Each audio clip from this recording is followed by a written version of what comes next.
ડીસામાં જાબડિયા ગામે ઠાકોર સમાજની એક બેઠક મળી છે। બંધારણના ઉલ્લંઘન મુદ્દે આ બેઠકનું આયોજન કરવામાં આવ્યું, જેમાં મહત્વપૂર્ણ નિર્ણયો લેવાયા છે। દોષિતોને 1 વર્ષ માટે સમાજ બહાર મૂકવાનો નિર્ણય કરવામાં આવ્યો છે। સામાજિક, આર્થિક અને ધંધાકીય બાબતે સહકાર ન આપવા માટેનો પણ નિર્ણય કરાયો છે। જે સાથ આપશે તેને પણ દોષિત ગણવાનો આ નિર્ણય કરવામાં આવ્યો છે। સોશિયલ મીડિયામાં પણ દોષિતોને અનફોલો કરવા માટે અપીલ કરાઈ।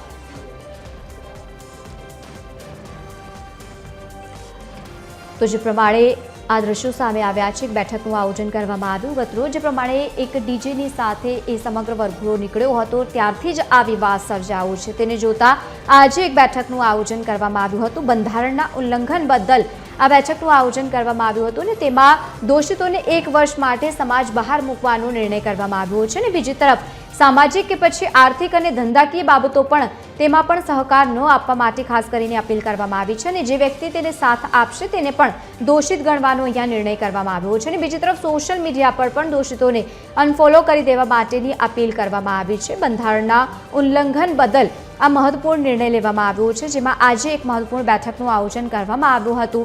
મહત્વનું છે કે બંધારણ ઘડ્યાના થોડાક સમય પછી ઉલ્લંઘન થતું હોય તે પ્રમાણેના દ્રશ્યો ગતરોજ સામે આવ્યા હતા।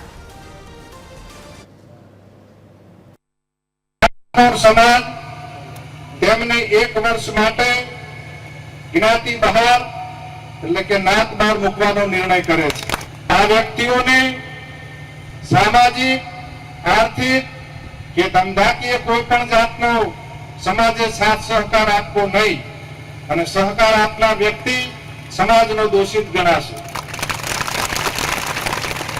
સોશિયલ મીડિયામાંથી સમાજના ભાઈઓને વિનંતી કે તેમને અનફોલો કરે અને પવિત્ર કાર્યમાં સહકાર આપે।